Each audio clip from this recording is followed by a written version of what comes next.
So I'm looking forward to this one because, as I said, it's a conversation you will enjoy. As a former PT and coach myself. So are you? Yeah. What did you do? Yeah, you did, yeah. So I was a PT I started PTing when I was 22. And there's like this thing called the feararchy. And not many people have heard this, but basically there's 5 major fears that humans have. And I'm a bit of a geek with this kind of stuff. Love it. I'm a total geek, actually. Yeah.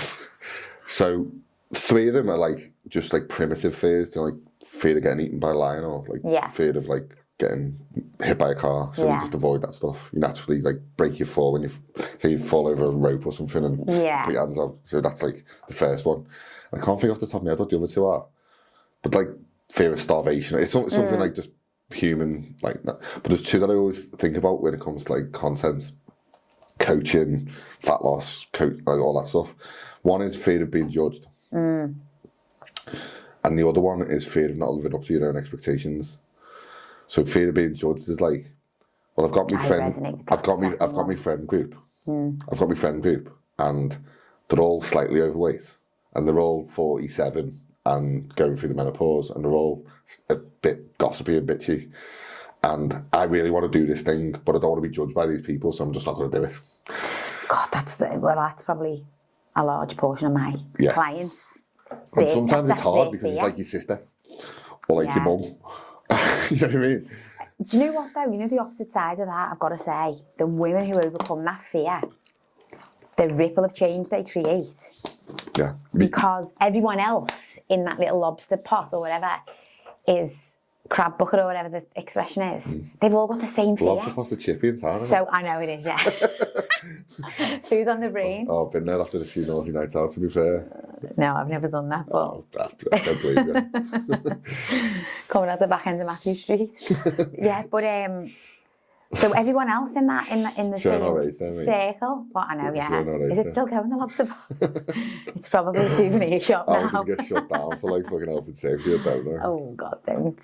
I know people who used to go on the dinner from work, sober, fully making a conscious decision to eat out of there.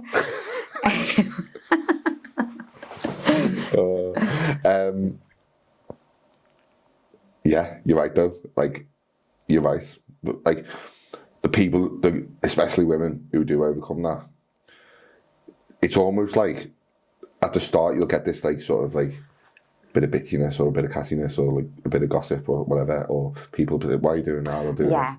But then when you do it, they always follow you. So they're always like, oh, how did you do that? Like, you do so well. And then they start doing the same thing as you're doing. But it takes that initial going back to the plastic off. Defo, 100%. And like it goes back to that like getting hit by a lion thing. Yeah. It's like if a lion breaks off from the pack, he's in more danger of getting hit by other animals. Okay. But there's more chance if he gets something big, then he eats it all to himself. Yeah. So the prize is bigger, but the risks are a road race. So there's like this whole psychological thing going on. That makes perfect sense, but it's just it baffles me when it's like women who are like their lifelong friends, and I'm like, because I would like to think that I would be someone who would support my friends, but obviously everyone's comfort and limits to what type of support they can offer is different, because if you're that person's drinking buddy or you're that person's, I don't know, person you just pick out I think it's like almost like by me doing well, I'm showing how not well you're doing, almost. So it's like if Julie starts to lose weight, it exposes Jenny, who's not losing weight, and she's like, oh, well, you're doing well, why aren't I doing well? Yeah, I think like an example would be, like there's certain places I just won't eat, and I just won't put that food in my body, and if I'm with people who choose to eat out of there, I'm not judging you, you do you, but I'm not going to eat out of there. And it's like, you've got to get past worrying about whether that looks like you're judging someone. Like, they can do whatever they want to do. We've all got our vices. But yeah, I think there's a degree of like, oh, I don't want to look like I'm judging you if I don't have a drink because you're having one. So go on then, I'll just have one. And I'm like, but every time you say yes to pleasing that person, you're saying no to yourself. Exactly. So that's very nicely put, to be fair. Get comfortable with, like, that is still a choice. That is very nicely put, to be fair. I like that. And the second one is fear of not living up to your own expectations. And I think that's where the, like, not wanting to get on camera comes in. Because, like, I think that's my fear. When you look at someone who's, like, who's big in the sort of female online coaching space, someone who's got, like, a massive following, and then someone like you comes along, who's a great coach, knows shit, gets along with people, very nice, and you're like, oh, I don't want to put myself out there because I haven't got 50,000 followers like this girl. And the difference is literally limiting beliefs. Yeah.